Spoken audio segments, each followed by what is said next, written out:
our Gary Patterson is a native Tennessean with a passion for rock and roll. He is the Fox Mulder of rock and roll history. Okay, just like he is. And since this, so how you doing there? Are you gonna be able to do this? I mean, are you chilled out enough to be able to handle this? I know. I am very excited. Well, anyone that knows me knows how much I love the Beatles, and I had heard the story a few years before I read his first book, actually. His first book was called The Walrus Was Paul, The Great Right. Beatle Death Clues in 1969. And I read it the year it was published, and it's my favorite story, so I'm very, very excited about this interview. Yeah, I am too.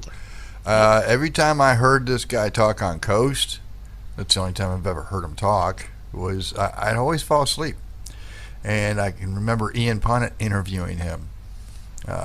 He was one of the people that interviewed him, I think. Maybe I'm wrong. Anyway, I'm going to go ahead and I'm going to give this man a call. And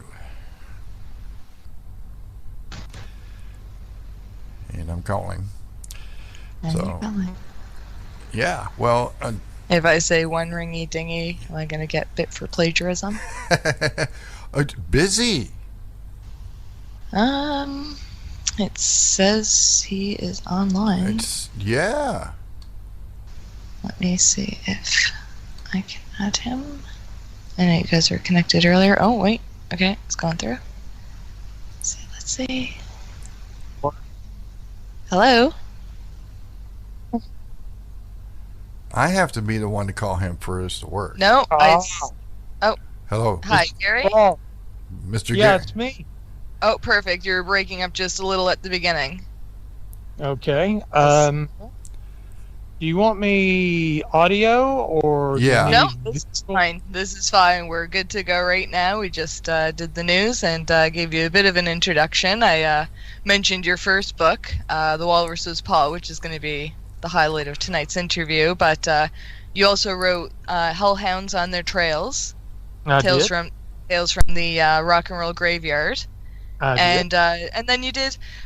I don't know. Would you consider it a follow-up book? Take a walk on the dark side. Rock and roll myths, legends, and curses. Yeah, it's kind of updated and expands on the previous book where you talk about, the musicians waiting at the crossroads to sell their soul and Dying And at then- the age of 27. All of that. the curse Holy of 27. curse. Yeah. But today, and I it's funny, I wanted to do this interview and we had to look for a Wednesday, and it just so happened that November the 9th was the 50-year Yeah. anniversary. And then for some reason it just occurred to me, oh yeah, and it's Wednesday again. It is. How Wednesday about that? morning at 5 o'clock, yeah. Wednesday.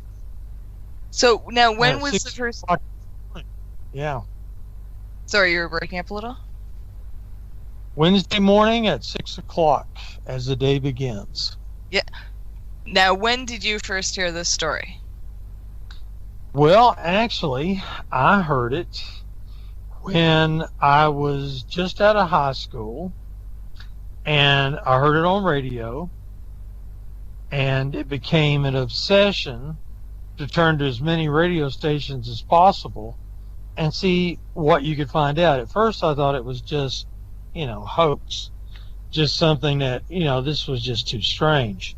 But growing up I guess you would say, into a culture with the assassination of John Kennedy, which was in 63, and then in 68, which was the year before the rumors came out, you had the deaths and the assassinations of Martin Luther King and Robert Kennedy. So we lived in a culture that this was very believable.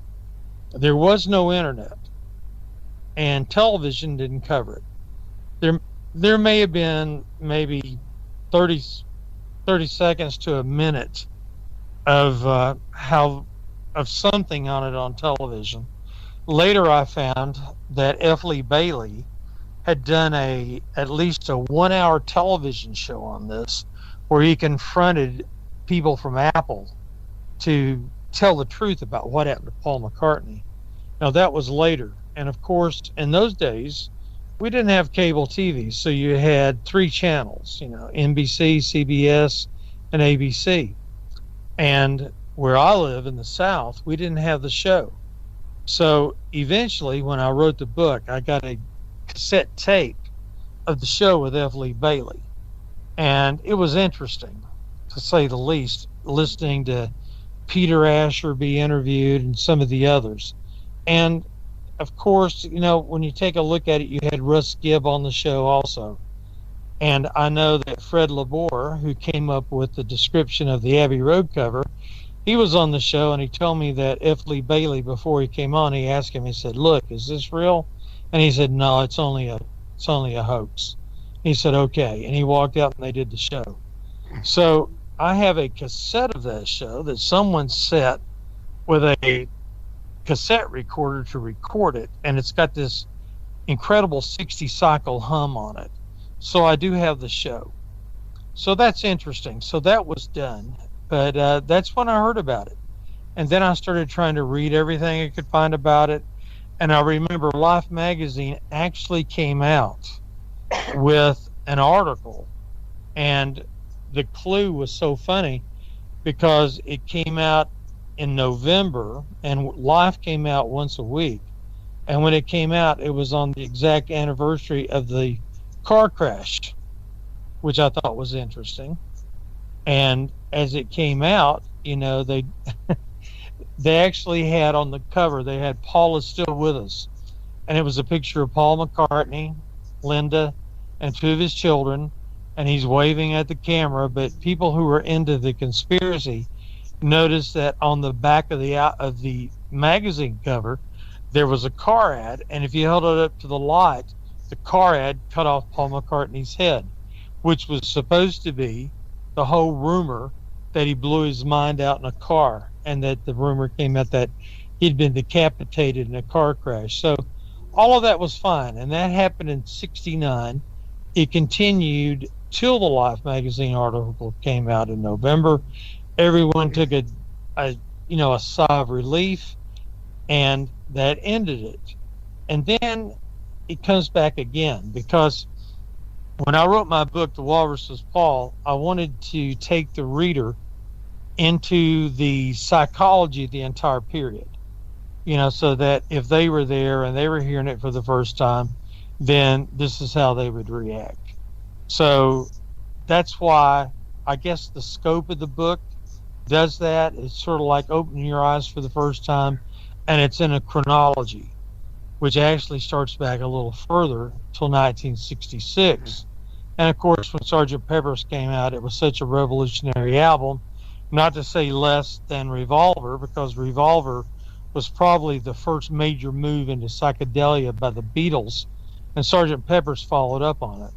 One of the more interesting things about the Beatles is I think the Beatles destroyed themselves by how creative they were, because after they did Revolver and they went into Sgt. Pepper's, it's like that was a wall that they hit as far as creativity with sounds, with backward tracks.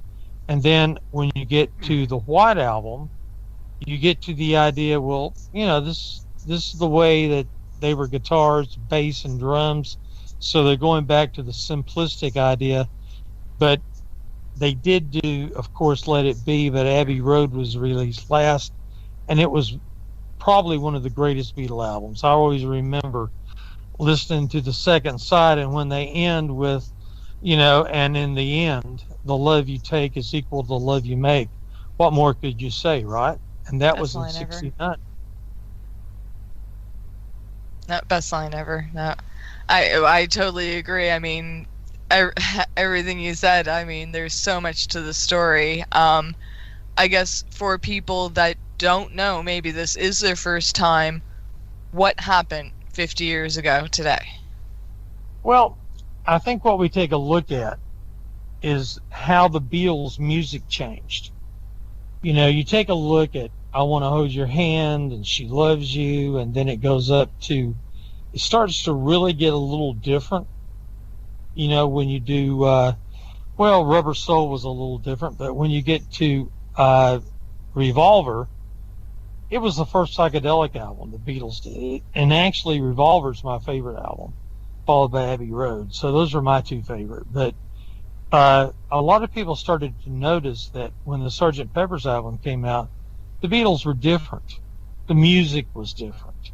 There wasn't any more "I Want to Hold Your Hand." I mean, we were doing songs like "Within You, Without You." The Far Eastern concepts of music and scales and instruments that were on the album really gave people something to listen to. So that changed, and people started wondering why. And then they noticed the cover of Sgt. Pepper's, and they noticed you had a set of the Beatles in the wax museum figures looking down at this grave, except for John Lennon, who was looking to his left. And then you see the Beatles dressed up in their psychedelic finery, their silk marching band robes, satin, I should say. And, you know, they were different. And then if you look, you saw the word Beatles in red hyacinth flowers, and it looked like a grave. And you saw the word Lonely Hearts Club Band, which was in the center. And of course, the Beatles had two bass drums designed for that cover. And the only thing they had that was similar was the phrase Lonely Hearts Club and the way the fonts looked on the bass drum. Also, if you studied the making of Sgt. Pepper's, you'll notice that Peter Blake designed the entire artwork except for the bass drum that was designed by an Australian maker of fairground posters whose name was Joe Epgrave. Now, when I discovered that Joe Epgrave, I noticed that Ep and grave was very much like epitaph engraved. And of course, an epitaph is found on a tombstone. If you look at the cover, you see the word Beatles in red hyacinth flowers. And hyacinths are the flowers of the underworld in Greek mythology. It also doesn't say the Beatles, it just says Beatles. And that could be that some of the Beatles were there. Now, some people notice that if you look to the far left side of the album cover where it says Beatles in red hyacinth, you can see a number 3, and it says 3 Beatles. But of course, we know there's 4. You also see the yellow hyacinth flowers that are in contrast to the red, and the yellow hyacinth flowers makes out a bass guitar. And the reason it makes out a bass guitar is it has 3 black strings. And of course, we know that a bass guitar has 4 strings, as the Beatles had 4 members. But if you notice, the guitar has 3 black strings, which means one's missing. So you get the idea, the concept of the hyacinth flowers. You get the idea of the bass drum that says Lonely Hearts. And then you see the Beatles in their band outfits, and Paul McCartney standing in the center playing a black oboe with his fingers making the number 3. And then there's a hand over his head that at least picks him out of the group. Life magazine came out with an article saying an open hand over a person's head was a representative of early death, or whatever that means. And the hyacinth flowers in the underworld, whatever that means. But if it is a grave scene, the bass drum would have to be the drum skin or the tombstone. A tombstone would tell you who died and the date of death. And the Sgt. Pepper's cover tells you that. Now, in 1969, none of this existed. No one knew anything about the bass drum. No one knew about the funeral scene. They just noticed a hand was over McCartney's head that picked him out of the crowd. When you turn the album cover on the back, McCartney has his back to the camera, and the rumor was that there were plastic surgery scars on his face, and that's why he turned his back to the camera. Of course, if you research it, you find the figure who had his back to the camera may have been Mal Evans, who was one of the Beatles roadies and one of the people who went on the tour. So that was one thing that was interesting, you know, as you look at it. So anyway, we look at the drum skin. On the cover of Sgt. Pepper's, if you look, you'll notice that in the crowd is Lewis Carroll. And Lewis Carroll was John Lennon's, favorite author. You had Carroll, who wrote Alice Adventures Through the Looking Glass. Now, if you take what Lewis Carroll he advises you to do. Take a looking glass to find the Wonderland. You take the mirror and you place it in the center of the phrase Lonely Hearts. And once you place it in the center of Lonely Hearts, it spells out a cryptic message. Now you have to have a straight edge mirror. You just can't put it in a regular mirror and look at it. But if you put it in a straight edge mirror, Lonely Hearts gives you a cryptic clue. And if you start to the left, you get a numeral 1, I, and then ONE, which spells one again, and then IX, which is numeral 9, and then it says he die. And between he and die is a diamond-shaped arrow that points straight up to Paul McCartney and down to the grave. Now, the first thing I thought about in Great Britain, of course, if you take a look at 119 he die, the very first thing I thought was, okay, one of the Beatles, again, with a number 9, McCartney has 9 letters, he died. But if it's going to be a funeral scene, you have to have the date of death. Now, in Great Britain, of course, 119 would be interpreted as September 11th, right? And I was on Coast to Coast one night, and we were doing some of the clues, and I noticed, well, isn't it odd that on 9/11 you have 2 sets of Beatles like the Twin Towers? And I was going over how a lot of people they sort of look maybe a little too much into some of this, but it was just something I was doing for fun. But if you take a look at what the entire thing is, then what you have is not 9/11, but 11/9, because the 2 ones make 11, 2 ones. And on November 9th, which is our anniversary today, Amanda, we would have a date of an accident, November 9th. Now, if you look on the back of Sgt. Pepper's, it was the first time that lyrics were ever published on an album cover. The back of the cover is blood red. Like I said, McCartney has his back to the camera, but notice George Harrison, who's standing to the right of McCartney, and he's pointing with his thumb straight up to the first line of the song She's Leaving Home, which says Wednesday morning at 5 o'clock as the day begins. Now, when the Beatles were pasted onto the album cover, the lyrics appeared next. So if George is pointing with his thumb, then he had to know the line he was pointing to. Now, November 9th, 1966 was a Wednesday. In 3 different Beatle magazines and articles, books that came out between 66 and 67, there's a mention of a car accident Paul McCartney had at 5 o'clock in the morning. So you look back on your calendar, November 9th, 1966 was a Wednesday. The accident occurred at 5 o'clock. And today, we're on the 50th anniversary of maybe the day Paul McCartney was killed and replaced by an imposter. A lot of people think so. A lot of people think it might be a publicity stunt, and if so, it went horribly wrong. But what happened? Like the story that we know so far on November 9th, 1966, was Paul not supposed to be at John's house after John met Yoko Ono? Again, on the 9th. Well, the 9th revolves around his whole life. Very good, because on November 9th, 1966 was the exact date that John Lennon met Yoko Ono. And November 9th, 1961 was the exact day that the Beatles were discovered by Brian Epstein in the cavern. So you take 1961, of course, John Lennon was convinced that the number 9 had so much meaning for him that you take 61, you add 9 to it, that's 1970. That was the year the Beatles broke up. 1971 was the year that John and Yoko left England to come to the United States, to New York. Eventually they settled into the Dakota. But if you take 1971, you add 9 to that, that's 1980, the year that John Lennon was murdered. Their apartment at the Dakota was 27, which made 9.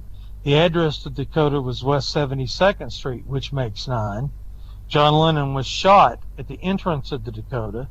They took him to Roosevelt Hospital. Roosevelt has 9 letters.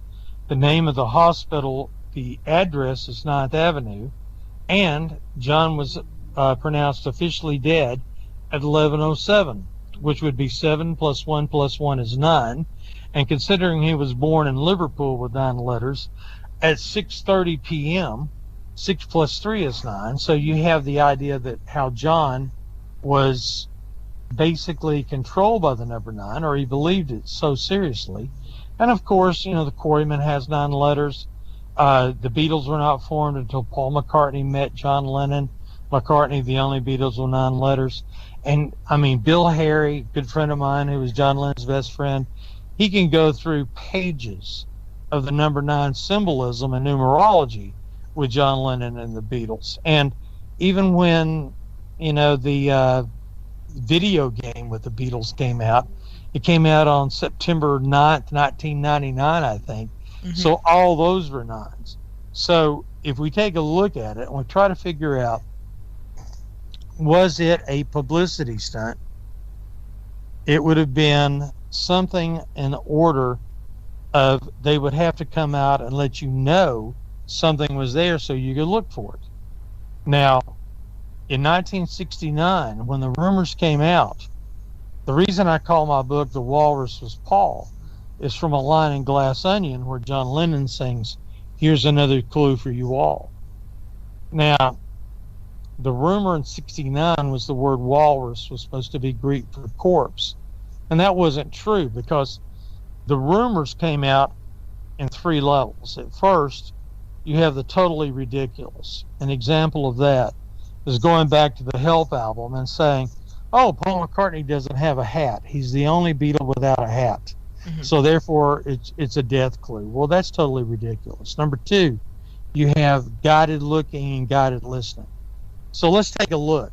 The most famous clue that really got people into this was on Strawberry Fields Forever. You remember what John Lennon is supposed to say at the fade out of Strawberry Fields Forever? I always hear, "I buried Paul." Right. I hear that too. So let's take a look. "I'm very bored" is a close second. "Cranberry sauce," I don't hear it at all. Well, Derek Taylor said that he was in the studio and John Lennon said, "I'm very bored." And then John Lennon says, "I said, cranberry sauce." Well, here's what you do. I guarantee you, if you played that now, the listeners could hear all 3. If we started it and I said, I want you to listen because you're going to hear I buried Paul, then everyone's going to hear it. Mm-hmm. And then if we say, well, now listen again, and now you're going to hear I'm very bored, and I would say it that way, people would hear it. They would hear it as well. And then you could actually hear cranberry sauce. I've got to admit that on the anthology album that came out, you can hear cranberry sauce much closer on the anthology than you can on the actual recording that came out, but you can hear all 3. Mm-hmm. Now on those, I call guided listening. If you want to take a look at guided looking, take a look at the yellow hyacinth flower bass guitar and see if it spells out Paul ? Because a lot of people can see that the yellow flower guitar spells out Paul with a big question mark at the end of it.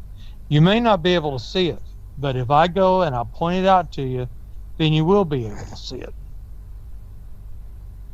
I totally agree. Just for the listeners to know, if you go to our Facebook page on Black Swamp Radio, I actually posted all these pictures of all the albums and the pictures that I knew would come up tonight, so you can take a look and see what we're talking about. Well, look at you, Amanda. You're already ahead of the game. I'm trying to be. Now, let me ask you a question.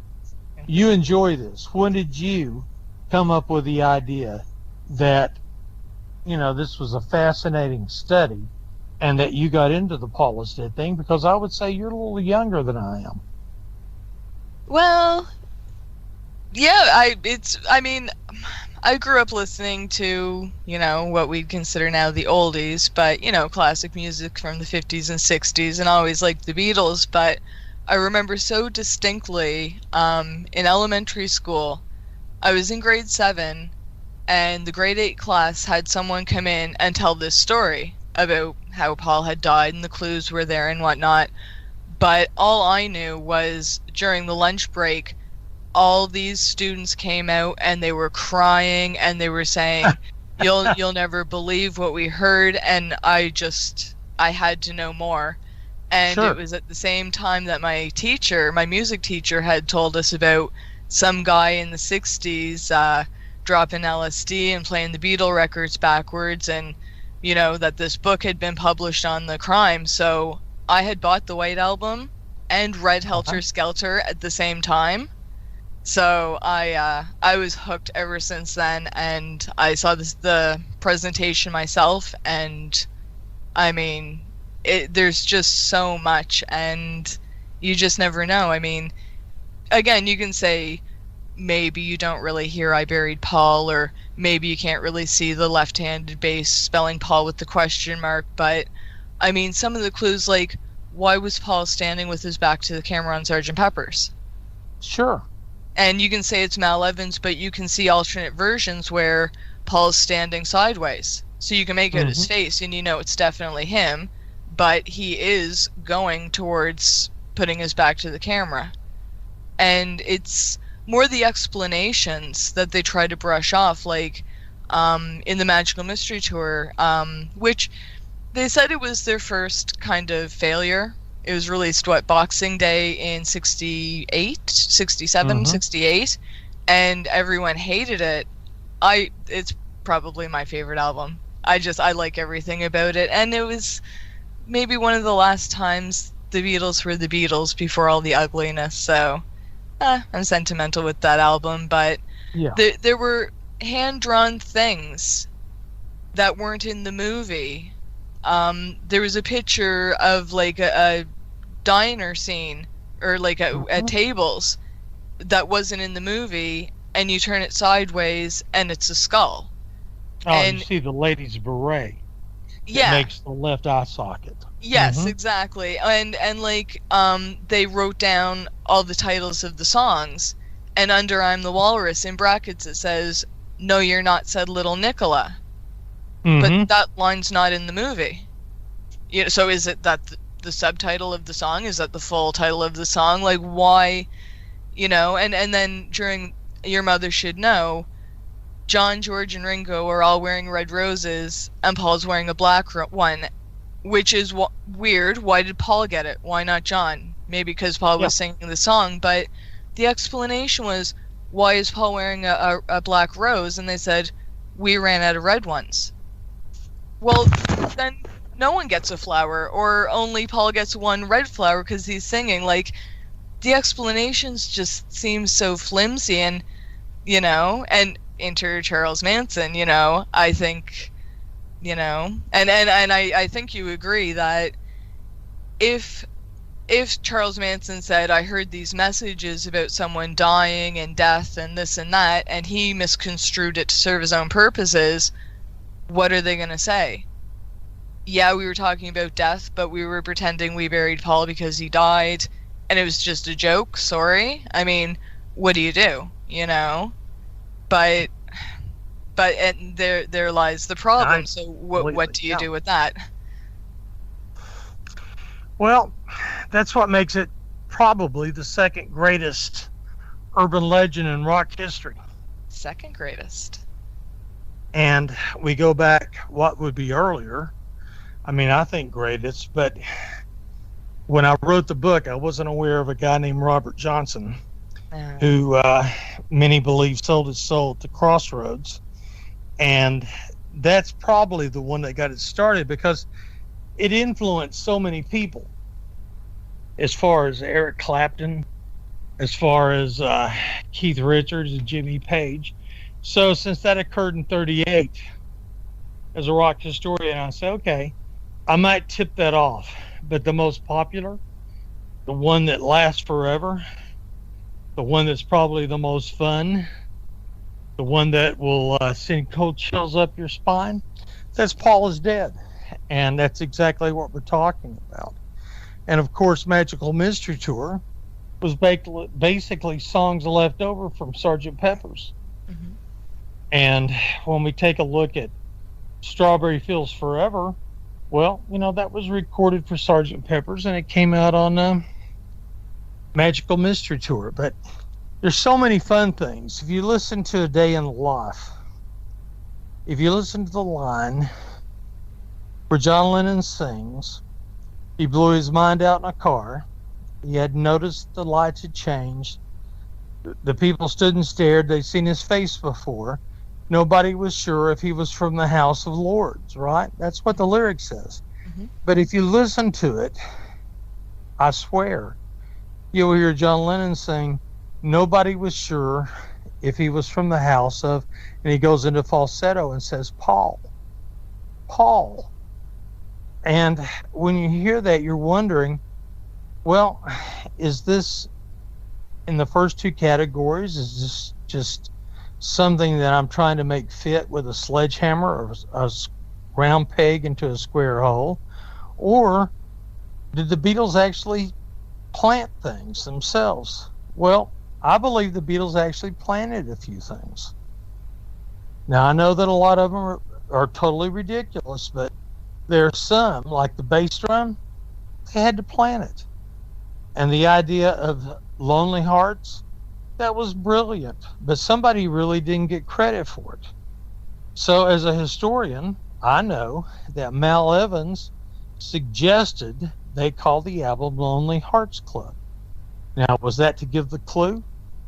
It had to be. I mean, it had to be. And when John Lennon sings Here's Another Clue for You All, that implies that there were clues on other albums. Mm-hmm. Now, when the Beatles came out with the anthology, I have a friend from ABC Radio who interviewed Paul McCartney, and he called me. He said he admitted it. Well, he sent me an audio clip where Paul McCartney says, well, it became a bit of a game in the old Beatle days to put hidden things in. Well, we all know they put other hidden things in, like on Girl and some of the others. Mm-hmm. But if he implied that they had actually put hidden messages in, then there had to be a reason why that they came up with this whole Paul is dead thing. But then it became odd that if the clues were planted in 1967, why did it take 2 years to find out about the clues? When some guy called Russ Gibb, who I have interviewed, and I've got him in the Walrus Paul on the Simon & Schuster version, that he called him and said, what's this about Paul being dead and all?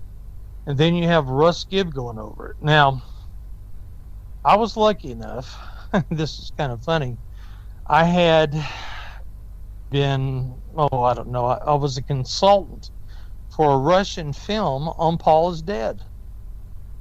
And they went to England, and they went to Abbey Road Studios, and they actually brought flowers to Jane Asher, who was Paul's girlfriend, who supposedly walked off the picture at the back of the Abbey Road cover. The girl in the blue dress, yeah. Yeah, and they came to the United States, and we went to Dearborn, Michigan, and we spent 3 days with Russ Gibb. And we talked to Russ Gibb, filmed Russ Gibb, and I asked Russ, he was talking about, getting a call and being in Detroit and doing the show, and how he had the LeGrand ballroom that he was running, and how the Beatles had called him angry because, there was a hysteria that started. And then the Beatles realized they had made so much money that when Paul McCartney came to Dearborn, Michigan, he asked for Russ, he gave him some free tickets, but all he got out of it, the Capitol Records gave him copies of the Beatle albums from the first to the end. And he laughed about that. So they seemed to make money off the whole hysteria. So I thought that was interesting. And Russ is a great guy, but let me tell you, Russ had no idea about the bass drum clue with a mirror. He had never seen it. So he didn't know how close he was to figuring this out. So now we got two directions, right? Did he really die? Or was it a hoax? What do you believe? Well, That's one thing I always tried to steer clear of my own personal opinion, because let people fight amongst themselves. But it's just it see, that's another thing that really struck me was, if the accident was in 66 and the clues started in 67, there was a lot of controversy, even who called the station and why. Some say maybe it was John putting on a fake voice. Maybe an Apple employee was told, okay, now's the time to release these clues. But a lot of people claim it was just a listener that I'm thinking he accidentally flipped the White Album backwards, because didn't he say he heard something about Paul is a dead man, or Turn Me On Dead Man, or something like that? It seemed like, and then he started looking at Abbey Road. But I mean, no one even mentioned Sgt. Pepper until they started looking back. So Right. like, what, who broke it, and why like that, and why then?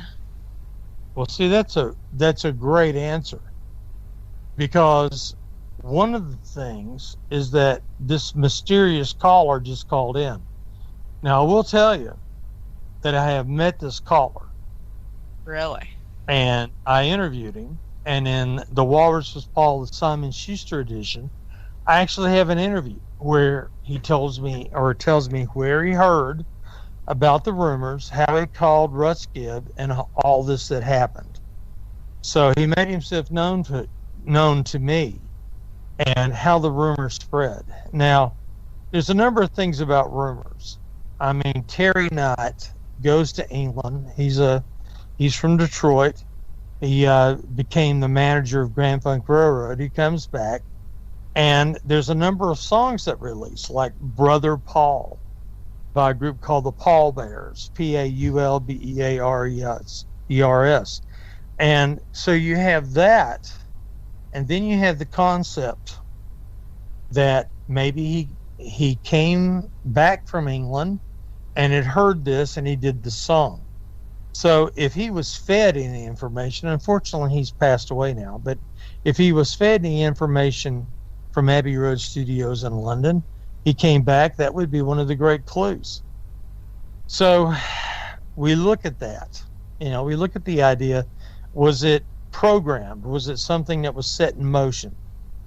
And were the Beatles ready for it? So it still gets back to the idea, did he die? Now, I'm going to tell you what I think. I normally, when I did my book, I leave it open-ended. And mainly I leave it open-ended because it's basically the idea that I want a whole new generation to get caught up in the wonder of it. Mm-hmm. Because it's the only time you're going to see this. I mean, there have been other artists who people have claimed have been killed in accidents. I guess the latest one I remember was a country singer whose name was Travis Tritt. It actually got so big they had to make an announcement at the concert that was supposed to be within 2 days that he wasn't killed, but it never caught on. And you got to remember, there was no internet in 1969. Imagine what would happen if there was an internet where you could research all this. The only information you could get was from radio. There was one magazine that came out that went through a lot of the clues. So that was one thing you wanted to go through. So you have that. So let's take a look. Why 66? Well, it couldn't be before because the Beatles were on tour. They were performing, and it would have been almost impossible to get a guy in as an imposter, teach him all the songs on bass, and go out and play those shows. So it had to be during the recording of Abbey Road. Well, what happened during that recording? We know that there was an article in Beatles Monthly where a rumor started that Paul McCartney had been killed on the M1 motorway right outside London in icy road conditions, and that the Beatles management at Abbey Road had actually called Paul McCartney at his home on St. John's Wood to ask if he was all right. And he said, well, yeah, I'm fine. I don't understand what's going on. And he said, well, there's hysteria. Well, this only occurred in England. It didn't come to the United States. But could that have set off a chain of events where McCartney realized, people think I was dead. What if we started I don't know. What if we started a gag? Let's say that Sgt. Pepper's comes out. The music is totally different. It's not She Loves You, I Love, I Want to Hold Your Hand. It's different. What if the album doesn't sell? Well, what if we put clues on the album that if the album didn't sell, that people would buy the album to look for the clues? So in that case, it would be a great marketing feat, like you would agree with me. Mm-hmm. Now, if it's a gag or a hoax, the thing that bothers me about the hoax is it's only good if you know that it's there. Mm-hmm. The Beatles have never announced that it was a gag. Now, there were some close references, like in the song Back Off Boogaloo, where Ringo Starr says, "Wake up, meathead, don't forget that you were dead." That was the idea that McCartney had created that, and the rumor was that the word Boogaloo was the code name the other three Beatles gave to McCartney. And of course, that was in the sue me, sue you stages, where, Eastman had actually protected McCartney, and the other Beatles had gone against it with Alan Klein. So you have that idea.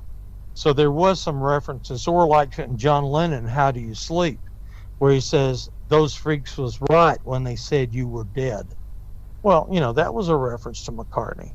So you have some after references that would say that. So perhaps you could look at it the way that Sgt. Pepper was so trend-setting that the Beatles were afraid that their fans may not get it. And of course, after Sgt. Pepper, it all changed back again. And of course, keeping in mind that Magical Mystery Tour was, part of the Sgt. Pepper sessions. So, they went back to their guitars, and then, of course, they went into Phil Spector on, when they did Let It Be, and then they came back to George Martin, and they really went out on top with Abbey Road. So you have those. Now, how lucky would the Beatles be? Let's say it was real. Let's say on November 9th, 1966 at 5 o'clock, 50 years from today, at 6 o'clock in the morning, that Paul McCartney had left Abbey Road Studios after a major argument with Ringo, because he always kept recording Ringo's drum parts, for instance, on the White Album, that McCartney was killed in a car accident. How lucky would the Beatles have been to have found an imposter? Someone, Philip Shears, for instance, was the name that was given. In other words, or the idea of Billy Shears. Philip Shears was his father, according to the legend. And William Campbell, the other name, which would be Bill. And they announced Billy Shears on Sgt. Pepper's on the first song. How lucky would the Beatles have been to have found a person who looked very much like Paul McCartney, may have had a little bit of plastic surgery to make him look better, but who could sing, play the bass left-handed, and become an incredible songwriter? Because let's take a look at it. Before 1966, what great songs had McCartney written? Well, he was part of I Want to Hold Your Hand, She Loves You, there's And I Love Her. Yesterday. All those are great songs. And then, of course, Yesterday is the one you were going to mention, right? Mm-hmm. All right, let's take a look at what Paul McCartney had written from 1967 on. All right, the first thing that hits me is I loved Helter Skelter. Me too. And, so let's say that the imposter wrote Helter Skelter. And then let's say that the imposter, Paul, wrote the entire second side of Abbey Road. That's pretty impressive. And then let's say, I'm not patting him on the back for wings, because, I'm not being mean or anything, and I'm sorry, Paul, if you're listening, but, I heard someone tell me if you played a biker like an icon backwards, It actually says, "I really wish I was dead." But if you listen to "Live and Let Die," that's a great song. And Wings have had some great songs. I mean, I'm listening to "Maybe I'm Amazed." What a fabulous song! So, wouldn't you think that the fake Paul who came out in '67 was actually a better songwriter than the actual Paul? Well, I mean, see, there's theories about that though, because like you even said, after '66, they stopped touring and they started, more with the double tracking, and I don't think many people realize the major cut in Strawberry Fields where it's two totally different versions of the song just spliced together. And let me stop you right here, Amanda. You are very knowledgeable. thank you. Yes, and I am very impressed because you're right. How many people know that John Lennon recorded 2 sessions on Strawberry Fields, and he tells George Martin he likes certain parts on this side, certain parts on this one. Let's blend them together. So here they are blending 2 different songs with 2 different speeds. Exactly right. And also, and it's seamlessly too. yeah, it's perfect. And the other thing is this: how many people know that Sgt. Pepper was cut on a 4-track recorder? You had 4 tracks. Today you have multiple digital tracks. But Sgt. Pepper was done only on 4 tracks. And everything before that was done on 3 tracks or 2 tracks. So the White Album came out, you had 8-track recordings. And Abbey Road was cut on 8 tracks. And, to me, that's amazing. And, of course, that's a pat on the back to George Martin because he was able to actually do this. Listen to this story. I haven't told this one. I was in London a few years ago. I think it was 2013. And every time I go to London, the first place I go is Abbey Road. And I've been in the studio, in Studio 2, so I've been lucky there. But I was with a group of other people that brought over, and we'd gone to Buckingham Palace, and the tour guide knew that I was a Beatle author, so she gets with me and lets me know that her grandfather played the piccolo trumpet part on Penny Lane. Wow, what are the chances? She gave you his name, it all matched out, and she told me that he came home and told her grandmother. She said, "Well, I went in and I recorded this part with a group called the Beatles. Have you ever heard of a group called the Beatles?" Well, Penny Lane, Magical Mystery Tour at that session. And he was the piccolo trumpet player. I thought, wow, what a great story is that? Because Paul McCartney had gone and heard an orchestra, he heard the instrument, and he tells George Martin, "I would like to have that instrument on Penny Lane." So it was up to George Martin to do the arrangement and bring in the musicians. So what a great story, huh? That's an amazing story. See, when you said Buckingham Palace, I figured she was going to say, "Oh, that's the bathroom they smoked a joint in," or something. No, it's just a small place that you would meet somebody who has such a memorable part in a great Beatles song. That's incredible. That's a really good story. Thank you for sharing. Oh my God! You heard it here first, everyone. You did. I saved that for you, Amanda. Thank you. But see, I mean, there's so much. I'm a little sidetracked right now. Okay. Where were we? Okay. Oh yes. Okay. About Paul being such a brilliant songwriter. Could a replacement have been even better? Well, if they went from touring to being just studio musicians, how do we know that John and George weren't writing the songs? Because after the Beatles broke up, George's first effort was a triple album, and he was the first Beatle to have a #1. But he's my favorite, so I'm biased. But I mean, he could have very easily written. I mean, you take songs like "While My Guitar Gently Weeps," "Something," "Here Comes the Sun." He could have easily. Well, and you're right, because I mean, George was coming into his own as a songwriter, and when the Beatles first started, they gave him 1 song on every album, and none of those songs were actually released until they did Abbey Road, and they they went with Something.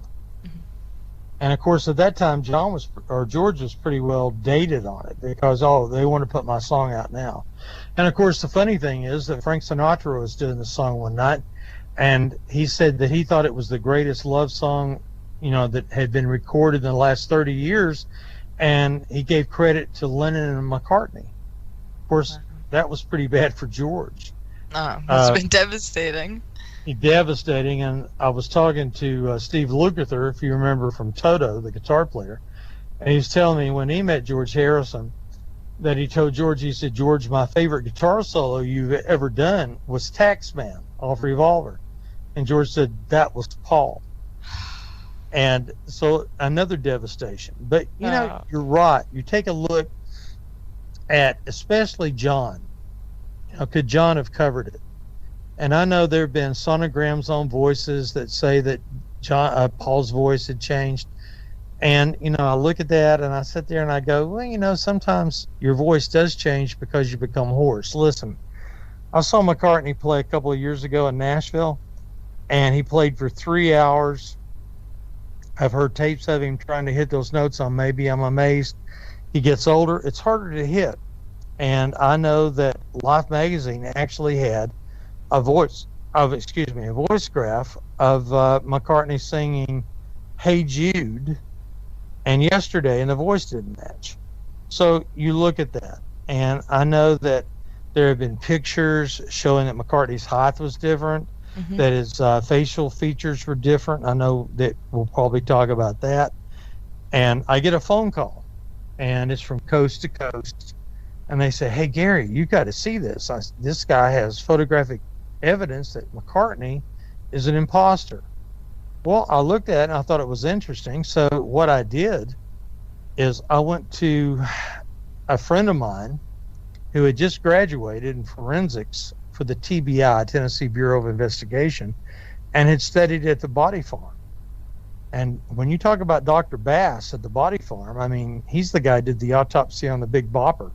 I mean, this is as high as you get, right? And I said, let's go over these pictures. And what I found was a lot of the pictures, they were given in good conscience. But when you do a photograph on an album cover, you stretch the pictures. So sometimes the head doesn't look like it matches, or the eyes are too far apart. So this person assured me that, it was how the photographs were placed in there. So, I follow every lead as we go with it. So let's take a look. In 1966, do you know why the Beatles stopped playing live?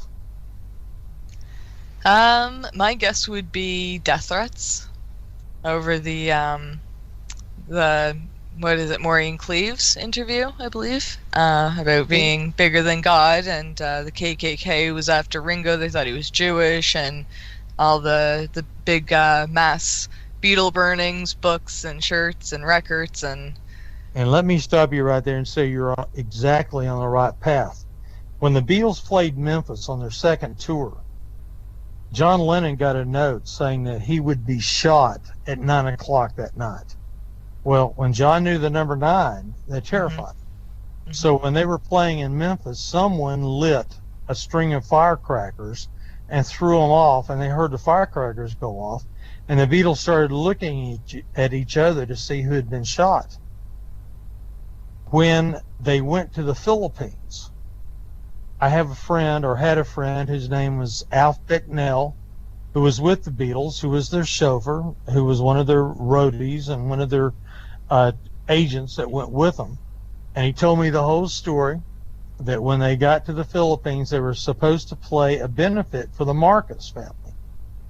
Imelda Marcus, who had shoes like probably not as many as you do, Amanda, but she had tons of shoes. And the Beatles refused to get into the political thing. They didn't go to the show. Well, there was a program on Philippine television of all these orphans crying and Miss Marcus crying, and then you had the Philippine army coming after the Beatles. Well, they had to run. And Alf told me that John Lennon turned to him and he said, "Alf," he said, "there's many things that we can learn from the Filipinos." He said, "but right now, it's let's get the hell out of here. And they ran to the airport. And when they got to the airport, they were blocked. Paul McCartney ran first, got on the plane, and when John ran, he tripped, and they were beating him. And Alf threw his body over John so John could get up and run to the plane, and Alf had injuries after that. And I know that especially he had a terrible knee injury that unfortunately he passed away before he had surgery. And when they got on the plane to leave, they announced they wanted to see Brian Epstein and Mal Evans outside of the plane. Mal Evans turns to Alf Becknell and he says, Alf, he says, tell my wife I love her. Mm-hmm. Because he was convinced that they were going to be shot and killed. And when they left the plane, they had a briefcase filled with money that the Beatles had made when they played the Philippines. They took their money. And when they got on the plane and they flew off, George Harrison turned to the others and he said, you know, it's not fun being a Beatle anymore. Mm-hmm. So when they landed in England, to stop all this madness that they had to go through, they decided that they would spend their time in the studio, they would perfect their craft, that they would do great albums. So when you had Revolver, which was being recorded at the time, and they did some of the songs off Revolver, the next album was Sgt. Pepper's. And to me, as a historian and a major Beatle fan, as you, I can honestly say that the Beatles actually destroyed themselves by their own creativity because their fans always wanted to push them further. You know, well, you did Sgt. Pepper's. What more can we expect? You got to keep going. You got to keep going. And it burned them out because how can you, I mean, I don't know if a group today has ever surpassed Sgt. Pepper's. Do you? Nothing even close, in my opinion. You know, I mean, I know, and I do these shows, and first of all, I got to tell you, I love being in Toronto when I was there October 15th. Had a lot of great, a lot of great fans, a lot of great friends that were there. But, you know, when I think about this, and I'm not trying to be saying, well, you know, you can't get better than 1967. We have a lot of great bands. You know, people ask me, well, who are your favorite bands? Well, you know, I always have some.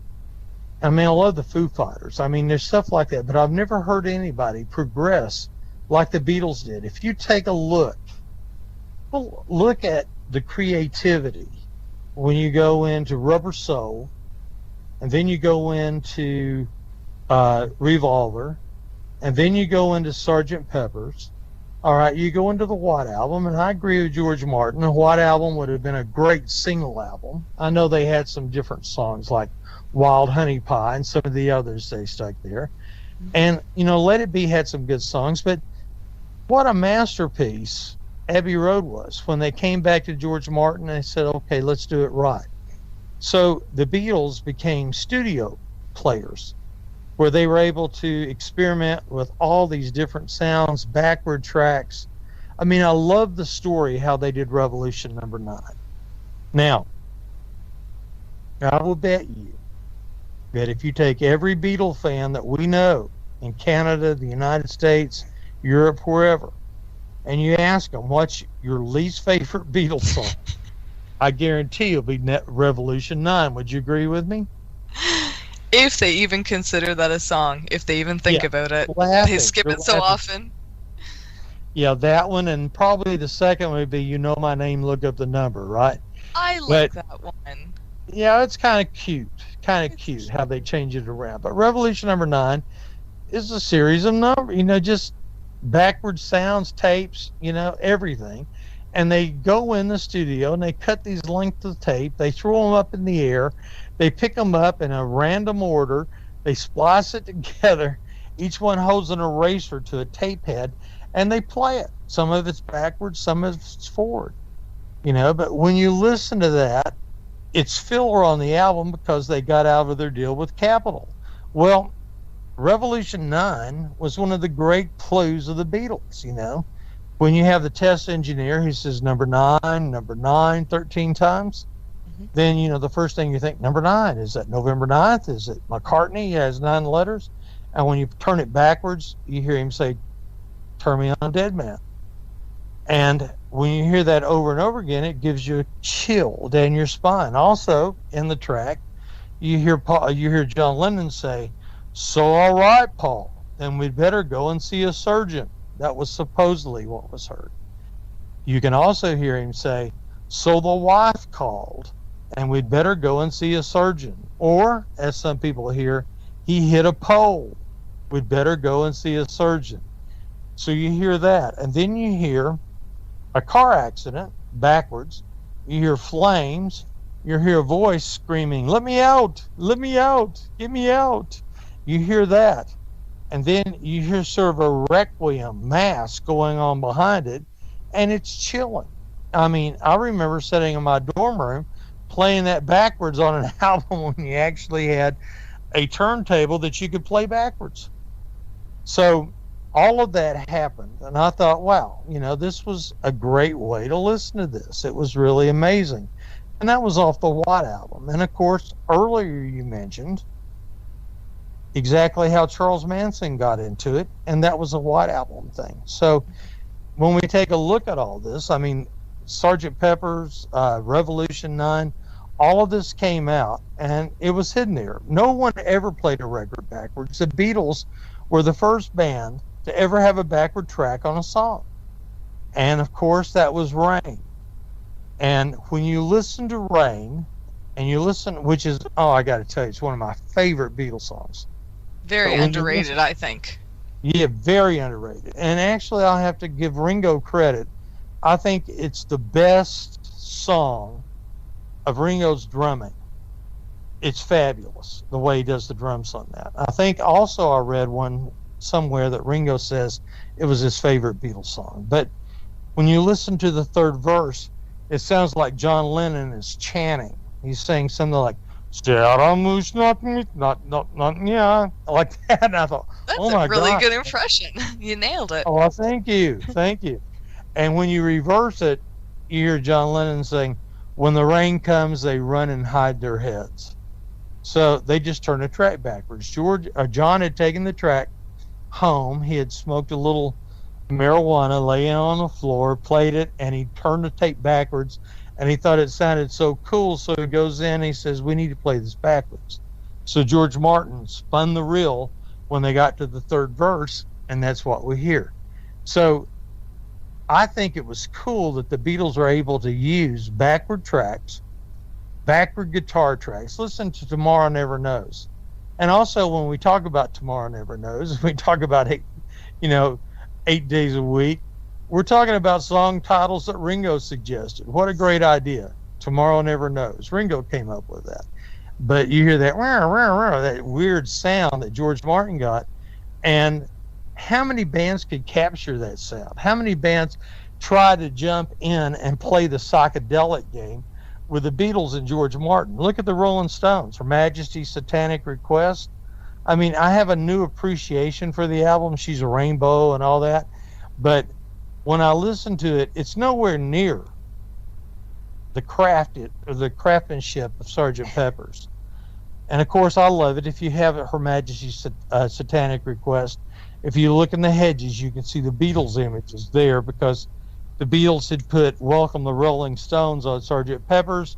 The Stones return the request when they do the other. So I think that's kind of interesting. Yeah, but it was a fascinating time to have been around in 1967, 1968. Well, and you're saying like it didn't compare to other things other people were doing at the time. I think it's almost other people didn't even consider doing things like that. I mean, if you couldn't make the noise with a guitar naturally, it wasn't included on an album. Like, who included chains in a bathtub for sound effects for Yellow Submarine, and like who, and I mean it was an accident that John flipped the end of Rain backwards and included that, but I heard people were actually taking the White Album back, saying my record is defective, this last song is all warped. Right. Because it was the first time they had ever heard something called distortion on a guitar Right. before. Mm-hmm. But I also heard that the Queen wrote a letter to the Beatles saying how much she enjoyed that particular song. So, it depends on how hip you are, I guess. But, I mean, and you say things like, some of the obvious ones, Paul standing with his back on the back of Sgt. Pepper's and the One Black Flower and stuff. But you're right. Some of these things, like, John came up with it maybe from Alice Through the Looking Glass, where you cut the Sgt. Pepper drum in half to get the date. But unless someone told you, like, how would you ever figure that out? Like, that's kind of why I think maybe there was more behind it than just a fan calling in. But apparently you can do the same thing on the Magical Mystery Tour, where it says tour on the front. Mm-hmm. If you cut that in half, it makes the word look. Right. And then even George Martin, when him and his son remastered some of the Beatles songs for Cirque du Soleil with the Love album, if you cut the word love in half, it says code. And right. I mean, that album was only released, in the last 10, 15 years. So the story's still going on. It didn't really just stop at Abbey Road, like you said, John mentioning it in How Do You Sleep, and Ringo right. mentioning in Back Up Blue Glue. But, Paul picked the name Wings for his next album and walked barefoot across Abbey Road on Paul Is Live with... Exactly. People thought it was Martha the sheepdog, but it was another imposter on Abbey Road. It was his son James's sheepdog, and like Life is a Bowl of Cherries, where all the cherries are outside of the bowl, and which is life is empty, right?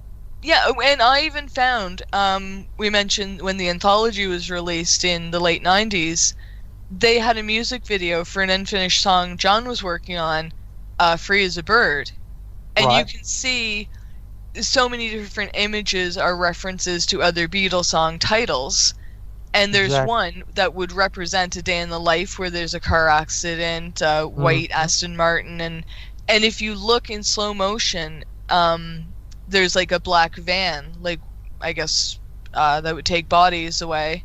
You can actually see an image of Paul McCartney's face in the back window. Exactly.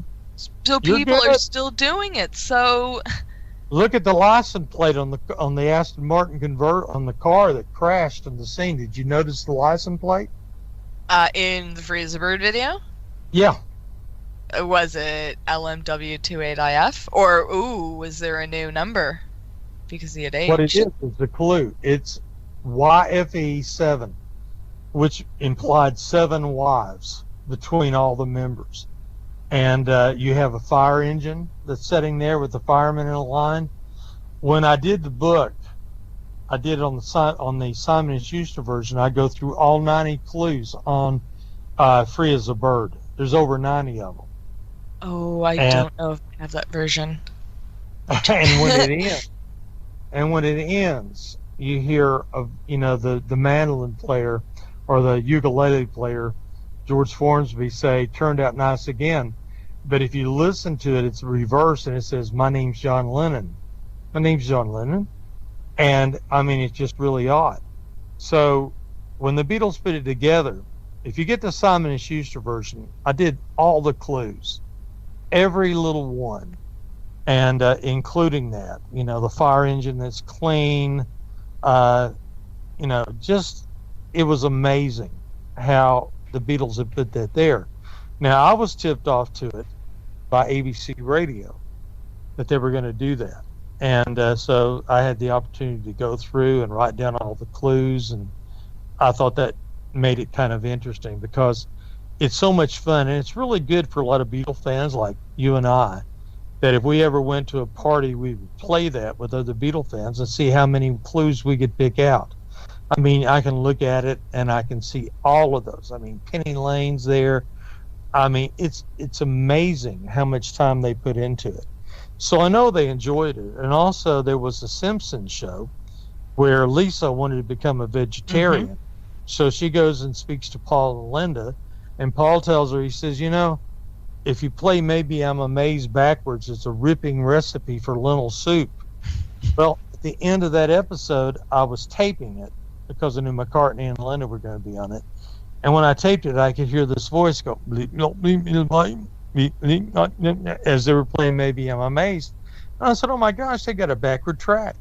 So when you reverse it, you hear Paul McCartney say, take 1 clove of garlic, and he goes through this entire recipe of lentil soup.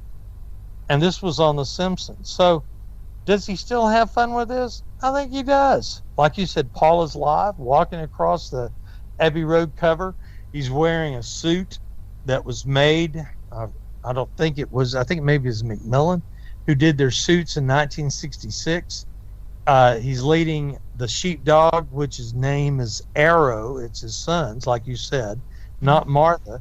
And of course, the license plate says 51 is. Yes. So he has a wonderful time doing that. Now, we can go over the whole thing, and I'm sitting here thinking, man, I saw McCartney played 3 hours about a year ago, nonstop, never had a drink of water, sounded fabulous. I mean, some of his range, he doesn't hit the high stuff as well, but, it's Paul McCartney. I mean, when I listen to him, I get into this a lot because what I do is this is what I research. And I love the great stories. And I think that when we take a look at what urban myths are, I think it's great for a new generation to pick up on it. And I've always been very impressed when I've done shows at Beatle Fest and Beatle conventions across the country that I notice that you've got kids 9, 10, 11 years old. They've all got Beatle t-shirts on, and they all know the lyrics. So the music lasts forever. And I think that's the great thing. And I think that's the great thing about rock and roll.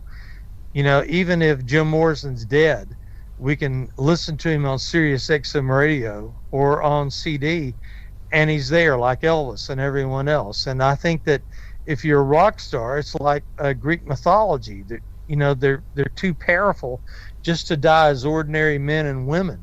That there has to be a special thing for them. And wow, what a great thing to say about the music and the culture and the lives they've touched and how much they mean to us, right? I totally agree.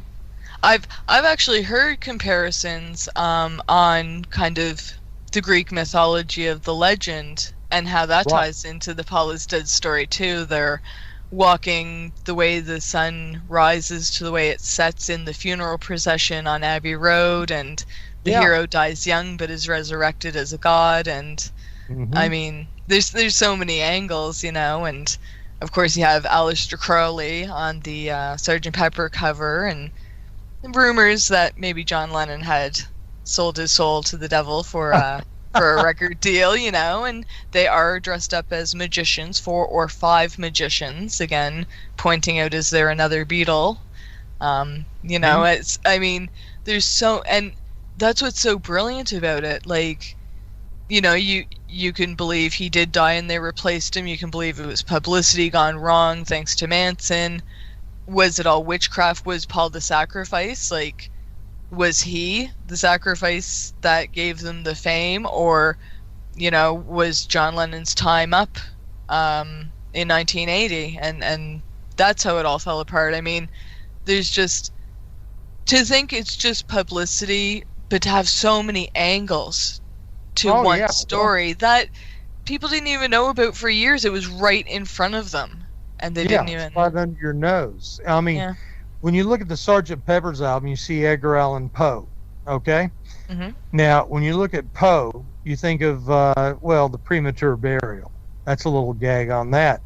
But you also think of the Purloined Letter, and that was the first detective story, and the idea is that the clue was always under your nose. Well, all the clues are under your nose. And let me also pat you on the back, Amanda, because you know how to pronounce the name Crowley, because most people pronounce it Aleister Crowley. And if you look on the top row on the left, I think it's the third figure, you can see Aleister Crowley. If you look closely, his head is shaved. A lot of people seem to see 3 6s because he called himself the Great Beast. His mother gave him that title. And he's on the left-hand path. If you look on the right side of the Beatles cover, they have all the gurus, all the light figures are on the right. So you have the left-hand path, you have the right. Now, when Kenneth Anger went to England, he realized, as a member of the Church of Satan and a follower of Aleister Crowley, that there was power in rock concerts, especially the Rolling Stones. So when he went to England in '66, he met Lennon, he met Mick Jagger. He influenced them because he told great stories about Aleister Crowley. Now, the Stones actually became involved with the movie Invocation of My Demon Brother. And Jimmy Page and Led Zeppelin became involved with Lucifer Rising, or actually Page. So you have that idea of the Crowleyisms that came in '66. Now, the Beatles had the picture, but they never, and of course, if you're really going to look at the line, it was 20 years ago today, Sgt. Pepper taught the band to play. If you take 67, you subtract 20 years, it's 47. That was the year Crowley died. And Crowley was looked upon as a magician, and magic with a K was something that could really be practiced. But if you were walking across Canopy Street in London in '67, you would see people dressed up as wizards, you'd see people dressed up in cowboy suits, and you had this idea of the occult that was brought in because you had people looking for answers. If it was metaphysics, I mean, listen to the Beatles. They were into the far eastern sounds of the sitar, and they'd gone into the Maharishi, and all of this was in '67. So people were looking for answers. And Kenneth Anger from California, the film director, brought over a lot of the Crowley stories, and that's where all that infested. And of course, Charles Manson was into the Crowleyisms also. And when we go to the White Album, I know that you might want to talk about, how Charles Manson became involved in this. And maybe it was the right time when we're talking about '69 when the Death Clues started, but look at what Manson had done in California. And were the Beatles talking to him? I mean, Manson believed that the Beatles were actually contacting him to start a racial apocalypse that he called Helter Skelter. Yeah, well, he said Honey Pie was directly, explaining, sorry, I'm really busy. You have to come to us. You have to kind of take charge. We have sail across the Atlantic, fill me with the magic of your Hollywood song. And of course, that's where Manson was living. And he took Revolution number 9 and based it on the King James Version of the Bible of Revelation 9, where 4 angels would rise from the bottomless pit. They would have long hair as women and wear breastplates of iron, which Manson interpreted as electric guitars. And they were waiting for the 5th angel to join them to start the apocalypse. And the 5th angel's name was Apollyon, and that was who Manson believed he was. And he thought the Beatles were trying to get in touch with him to start Helter Skelter. And the week before the murders took place, Charles Manson and his followers had called the Beatles' offices in London. Now, I believe that when the Clues came out in '69, that Charles Manson's interpretation of the Beatles' White Album terrified John Lennon and Paul McCartney. Because what if they had been subpoenaed to come to LA and say, well, yeah, we try to put some hidden messages in to make people think Paul was dead, but we really didn't mean anything to Charles Manson. I mean, it would be a nightmare, especially since Manson's followers, when they did the murders, they wrote lyrics from the White Album, on walls and refrigerators, like Arise and Blackbird and Helter Skelter, all of these things. So, it would be a nightmare, psychologically, financially, everything for the Beatles. And plus, I think the Beatles in '69, as they were about to break up, they weren't very, cordial to each other as much as you would think. So why not just let it die and not say anything about the rumors at all? And of course, I'm really glad. Well, there's 2 things I can look at. First of all, I'm glad that the legend continues because to me it's like Beowulf. I mean, it's like coming of age, listening to a great story, getting into it for a whole new generation, so they can share it. And you have no idea how many emails I get or how many people hit my website saying, I've got I'm doing this as a research paper, and I like to know. I mean, I love to hear that as a former teacher. And I also remember that when this happened, there were lots of research papers written on this. This was kind of interesting. And when I wrote The Walrus's Paul, I kind of wrote it as a tongue-in-cheek look of a research paper with it. I sort of got that idea together. But the whole idea that it lives for generation to generation, that's how it should be. You agree? I agree. I'm sorry, my Skype dropped out, so I missed the beginning, but I am back now. I do apologize. No problem. No, well, I think you basically knew where I was going anyway from what I did here. That's where I was going. But I just find it interesting that in between songs on records, the grooves are supposed to be empty. And when we were talking about Blackbird, in between Blackbird and I'm So Tired, there's gibberish in those supposedly empty tracks. And that was actually deliberate backmasking, saying Paul is a dead man, miss him, miss him, miss him. So it's interesting that, of all the songs that he said he was influenced by, they would use a term from a song that actually had deliberate backmasking. Do you think he kind of knew the Beatles were up to something and figured, I can do what I want, and kind of used them as an alibi because no one would ever believe I brainwashed people based on something the Beatles told me in songs, and it backfired on him? Or I think it's kind of interesting that Manson had his own interpretation. If he wanted to be a rock star, which he did, and he wanted to be a Maharishi of his family when these people came in to showcase his psychic abilities, his ability to see into things, that this would have been a great story to make believers of his family. Because when he went through Revolution number 9, it was very believable. They listened to it, and they were supportive. But what really turned Manson into what he was when they were involved with the Wilsons, Dennis, and Troy Fleming comes in. Not Troy Fleming, excuse me. Terry Melcher, who was their producer, and Terry Melcher says, yeah, you have talent. I'll do an album with you.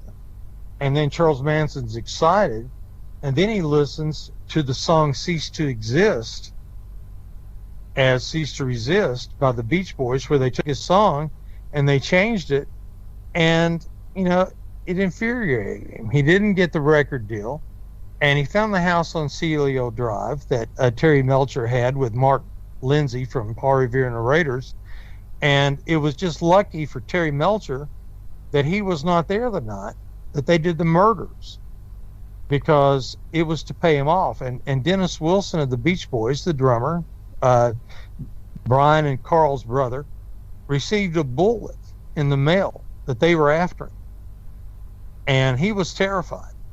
So you had this whole family that goes out and does the murders. Now, Bobby Vasilier, who was actually the role of Lucifer in Lucifer Rising, was involved in the Gary Hinman murders.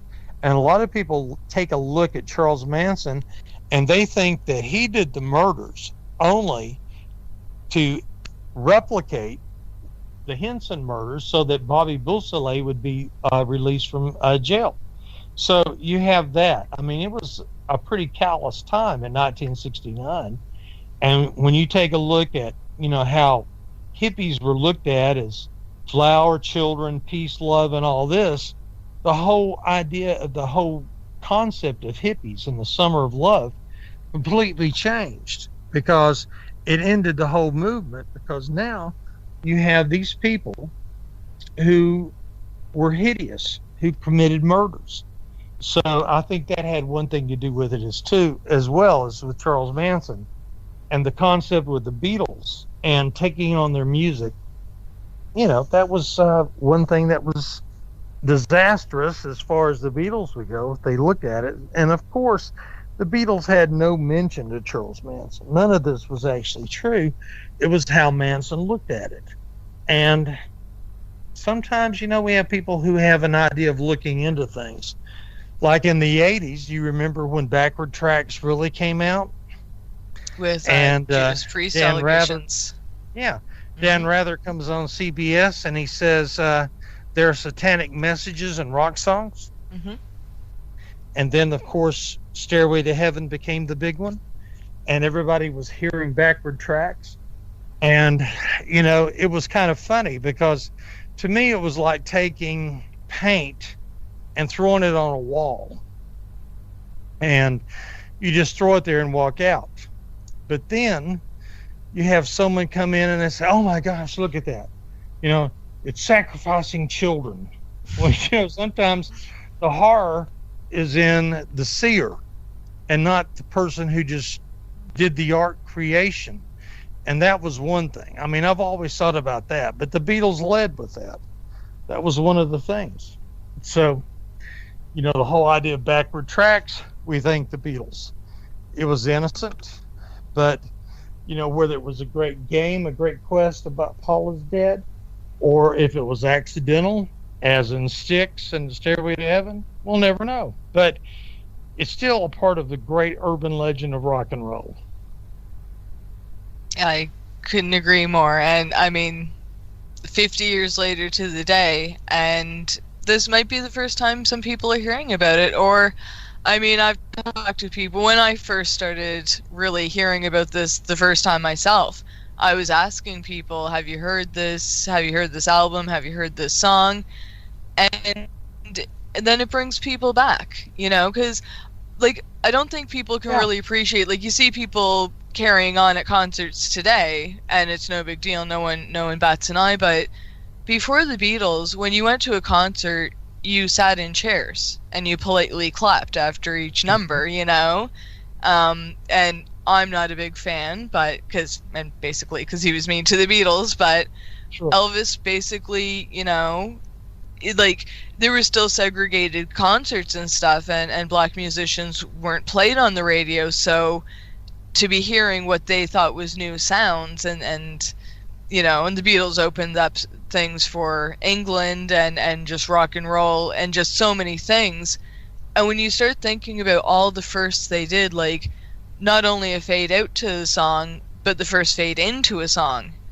And, you know, putting 2 4-track albums together to make an 8-track because they just wanted more, you know, they wanted an orchestra on a rock and roll album. Like, there's just so much. And when they first came out, like, I heard when they made their first movie, A Hard Day's Night, there was a scene at a concert at the end of the movie, and you can see all the girls screaming and crying and carrying on.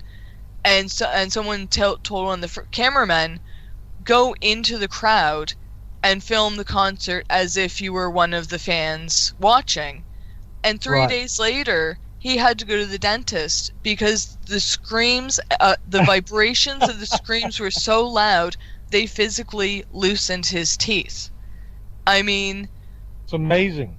No matter how big you think a band is now, no matter how popular, no matter how loved, you know, there's just no comparison. You know, and then I can understand why the Beatles wanted to go to solo work as well, because they were using all these new sounds and new styles and everything like that. They couldn't hear each other standing side by side. Like, Paul and George used to share a microphone. They were looking over at John to see what he was singing. Ringo was playing a completely different song, and no one knew. I mean, yeah. So I get it. I get it on so many levels, but I don't know. Just you didn't have the monitors. You know, they couldn't hear themselves because when the scream started, you're right, they had to look at each other. And I was too little to go see the Beatles because they didn't perform anywhere near me. They were in Memphis, which was about a 6-hour drive. But they did come to Atlanta, which was like a 3-hour drive from me. And I had friends who went, but when they went, they told me all they could hear was the screams of the girls. They couldn't even hear the Beatles perform. So I guess I'm glad I would love to have seen them, but I couldn't have heard them. That was Yeah, exactly. It's almost like, and people that keep ticket stubs, it was just for the experience. It was just to see them because there's no way you would have heard them. But and I have a friend whose name is Barry Tashin. I don't know if you know him, but he was in a group called Barry and the Remains. And he was the touring band with the Beatles on their second tour. And Barry and the Remains were a very good band, very talented. And they were on the Ed Sullivan Show, but they also were the backup band. So when the Shirelles played or they sang, they were the ones who played the backup music. And he actually wrote a diary of his time with the Beatles. And he always said that it started with a roar. When the Beatles came, you could hear a roar of sound from the audience. And of course, when they were out, everybody was very, nice and clapped their hands. But, when the Beatles came out to perform, it was a roar that he said he had never heard before. So it was always fun talking to him and finding out exactly, what it was like to be on tour with the Beatles.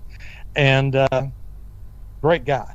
But, just the idea of a phenomena that we'll never have. And I always tell people, there will never be another Beatles. And when I say that, people think like, I don't know about that. Wasn't Bon Jovi another Beatles? I remember when Slippery When Wet came out, and I had people tell me, Bon Jovi's going to be bigger than the Beatles. Well, you can't be.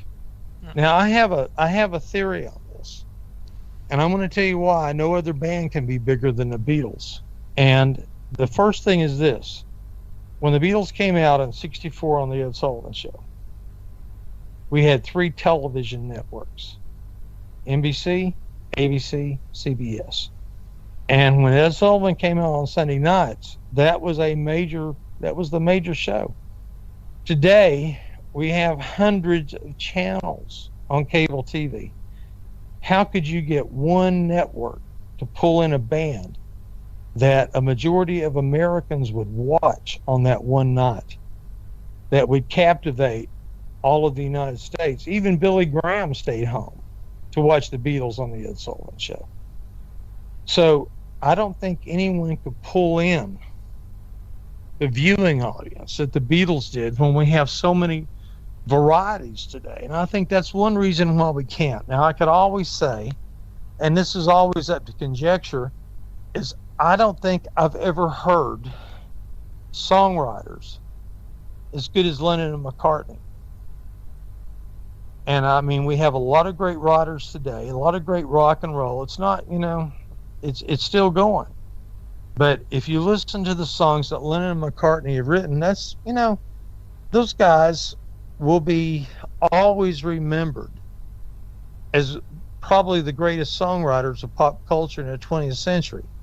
When you go to London and you go to the British Royal Library, they have actual manuscripts of Beowulf. I think there's one copy. The Canterbury Tales, all illuminated. You have the poetry of Wordsworth, John Keats, Shelley, Byron, all in their own handwriting. And guess what's right next to it? Handwritten Beatle lyrics. Wow. Now, is that not great company? That is incredible. And that's the thing. Like, I know a lot of people, they say, I'm not really a big Beatle fan, but I like this band or I like that band. And I'm thinking, sure. Do you know how many bands would not have picked up a guitar if they hadn't heard and weren't they saying before the Beatles came out, rock and roll bands are on their way out? Right. Guitar bands, yeah. Yeah, so I mean, and you mentioned you like the Foo Fighters. I'm pretty sure Dave Grohl is one of the biggest Beatle fans, Ringo fans. He is. Who's to say he would have ever picked up drumsticks if it wasn't for the Beatles? So, and you're exactly right. Exactly. But and I mean, everyone doesn't have to be a fanatical Beatle fanatic like me, but I mean, I mean, isn't Billy Joel, who is another brilliant songwriter, Mm-hmm. I think his biggest dream in life would be to be Paul McCartney.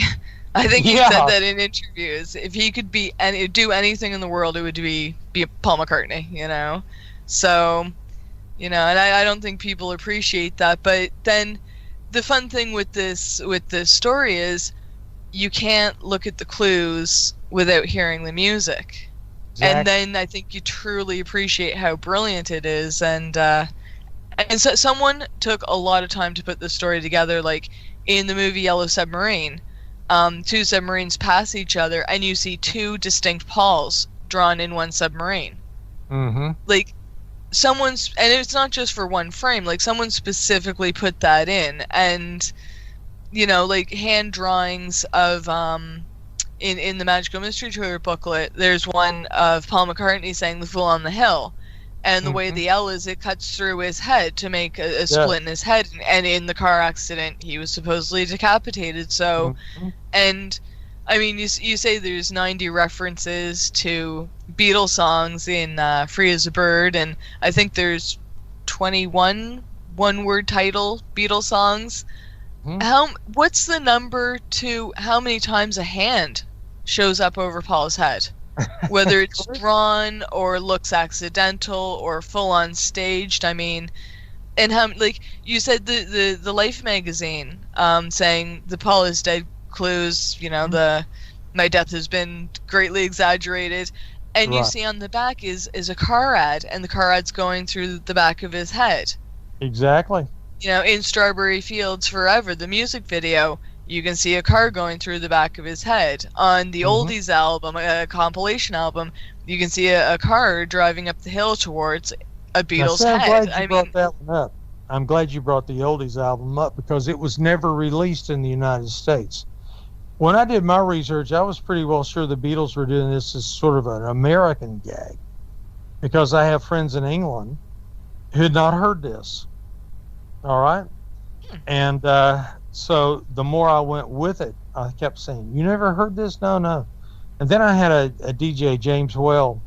I did his show in London. He said, "Well, Gary, you know, in England, we were much more Stones fans than we were Beatles." And I sort of thought about that for a while. But then if you look at the Oldies album, like you said, there's a picture of McCartney or one of the Beatles. His face is shadowed. And if you go back to the only album cover that had shadows across the Beatles' faces, it was Meet the Beatles. And if you look at the front right corner of the album cover, that's where McCartney's picture was, with his face in shadows. There's a car about to crash into his head. And if you look at the bass drum that spells Oldies, you get OLDIES. And if you look at Arthur C. Clarke, who did the movie 2001 Space Odyssey, he created a killer computer system whose name was HAL, H-A-L. Well, it's code. Go to the next letter above H, A, and L, and you get IBM. That's your killer computer system. So the Beatles, who released their greatest hits, Oldies, look at OL, the letter that comes after O is P, the letter that comes after L is M, and it spells dies. PM dies. And this came out right before Sgt. Pepper's. So, even though there's no Beatle on the cover, and that was probably by, you know, their idea of having someone that resembled a Beatle, the imposter, that came out the same time as right before Sgt. Pepper's, it shows the Beatles were working on that. So that's another great one, isn't it? Yeah, I really like that one too. I mean, there's so much that people, you know, once you start, it just keeps unraveling and unraveling. Like, I can't remember what it's called, but I think Crowley was the one that said that put this into effect. But there's a certain way of like cursive writing. It's not an anagram. It's not that the letters are the same forwards and backwards, but when the handwriting is in cursive, you can actually flip it upside down and backwards to make the same image. Right. And Paul McCartney actually signs his name like that. It's cool.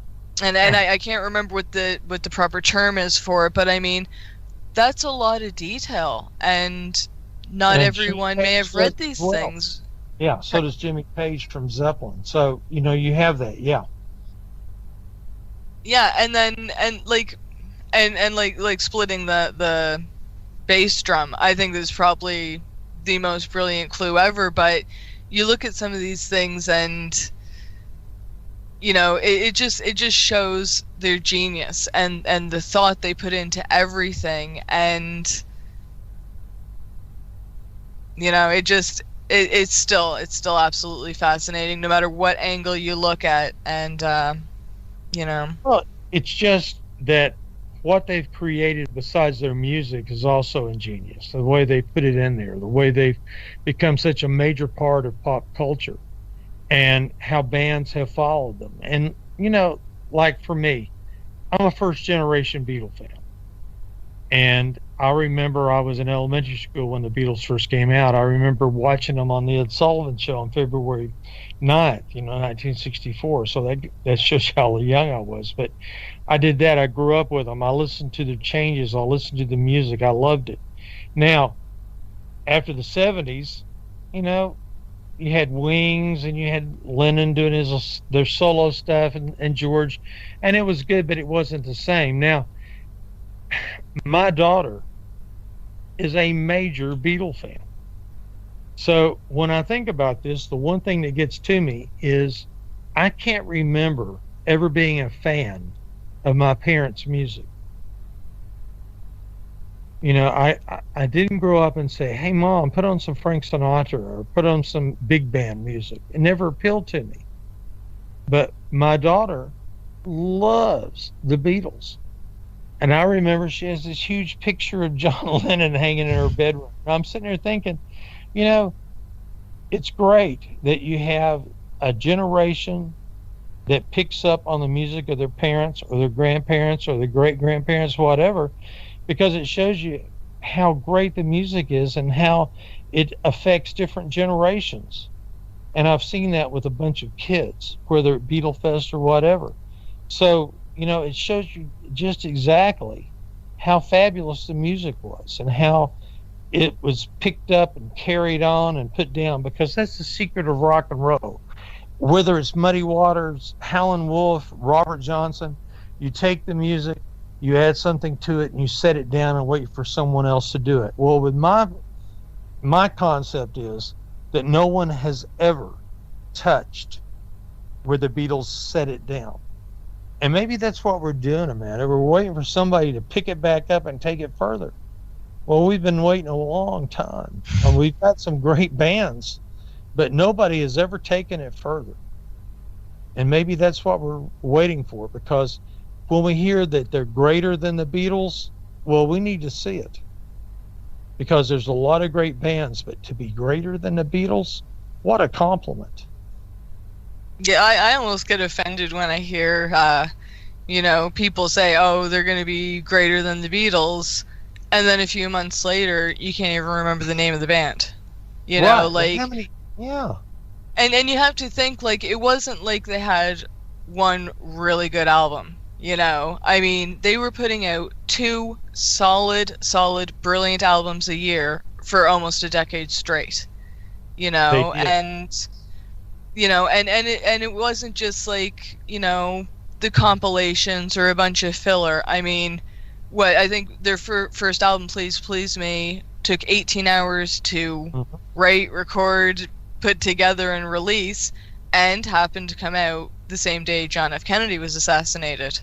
Yeah. Right? So again, it's a whole timing thing, and then, talking about eerie coincidences, the house that Terry Melcher used to live in, that Charles Manson was aiming for, was then occupied by Sharon Tate, who is married to Roman Polanski, who's a film director, who directed Mia Farrow in Rosemary's Baby, and it was filmed at the Dakota Buildings, where John later moved and was assassinated. So, I mean, what an odd string of events that connects all these people. And of course, Mia Farrow's sister Prudence was in India with them, meeting the Maharishi, and was the inspiration for Dear Prudence. And you know, like you couldn't write a better story than that part. I mean, just how everything is interconnected and the timing, and John would have loved it too because of all the numerology connections for him and the Sure. you know. So, but I mean, and the accident was 50 years ago. The Beatles were going on for over 50 years now, and still it's still a topic that gets me so excited. The story, you know, the clues are there. Take them as you want them. I mean, I didn't put up a picture of Paul with with the black rose. You know, those pictures are there. You can listen to these songs, hear what you want to hear, but these things were put in intentionally for a reason. We may never know, but you know, it's exciting. It's genius on every level, and I agree. I'm so honored that you took the time to be with us here tonight. I know you were just recently in Toronto a few weeks ago, which is my hometown. You said you were going to Vegas. Have you been there yet, or? Not been to Vegas. I'll be on Coast to Coast, I think the 15th. 15. For a few hours. But let me tell you, I've done a lot of radio shows, and I've done a lot of things on the Beatles, and I've done a lot of things on Paul is Dead. But Amanda, I am very impressed with your knowledge. I can't think of a better place. I would rather spend the 50th anniversary of Paul is Dead than with someone as knowledgeable as you. And if you'll take a look, we're talking about all the strange clues and all the things that get you. One of the things that really gets me is on the Magical Mystery Tour album, there's a picture of John Lennon standing there with a walrus mustache, Yes. and there's a sign that next to him says the best way to go is by M&DC. And it's supposed to be M&D Coach, and the Paul is Dead rumor was that he leaves at this time, but he never returns because you never see the return. But if you look at the picture, it always sends a chill up my spine, because here's John Lennon standing next to a sign saying the best way to go is by MDC, the exact initials of Mark David Chapman. All right. Now, the Magical Mystery Tour album was released on December 8th, 1967, which was 13 years to the day that John Lennon was murdered by Mark David Chapman. I did a show with Coast to Coast. I think it was on Lennon's birthday with a good friend of mine, Richard Sirrett, who has a show in Canada. And we were talking about it, and there's a lot of people who would write me, and they would say, don't even mention his name, don't mention his name. And I understand why. Because obviously he killed John Lennon because he wanted the fame to go with it, as many killers do. But, you know, I have no doubt that Mark David Chapman will never get out of prison. And the strangest thing to me was that I had a dealer call me and offer me, well, he wanted me to help sell the Double Fantasy album that Mark David Chapman had John Lennon sign that night. And when the murder took place, Chapman put the album next to a flower arrangement. This bypasser picked it up, gave it to the police, and the album cover has fingerprint powder, all that on it, and also has a letter from the New York police chief authenticating that that was the album that was given to them that Chapman had Lennon sign that night. And even though Chapman wanted the album back, the passerby kept the album. Well, they sold it. And this person who owns it had contacted me asking me if I would broker that album. And as soon as he said that, I had the most incredible sick feeling that I didn't want to see it. I didn't want to touch it. And it's still out there for sale. Well, So when you take a look at that with the album cover and the idea that on the Magical Mystery Tour that it actually had predicted the assassin's initials and the actual date of death of John Lennon, to me, that's one of the strangest, sickest things that I've seen. So that's another one that goes with the Beatles. I'm sorry Yeah. for the interruption, guys. Very good show. Thank you very much for being here, Mr. Patterson. It is that time. And the only question I have is, how do we get your book, sir? Well, I tell you what, I have a web page. You can go to my site at rgarypatterson.com and check out some stuff. You can find me on Facebook as R. Gary Patterson. I know Amanda's my friend there. And the other thing is you can get my books at Amazon.com. That would be the best thing. You can get it at Amazon.com in the United States and Amazon.com in Canada. So that's the easiest way to get them, and I've enjoyed my time with you guys tonight. I had a wonderful time. Thank you again so very much. Yeah. You're very welcome, Amanda. Great. Okay. You did very good, Amanda. I am very proud of you. Thank you for letting me hijack your show, Arizona. You didn't I hijack really appreciate anything. it. That was it's awesome. All right, I have to let you guys go. You can go ahead and talk between yourselves on here, I guess, if you want. But all right. I'll disconnect so I don't interrupt your stream. Thanks again. Okay, guys. You heard yourself a great show. Come back next week. We love doing this every single week. Have a good one. Be well. Be safe, everybody. And I will see you. Bye.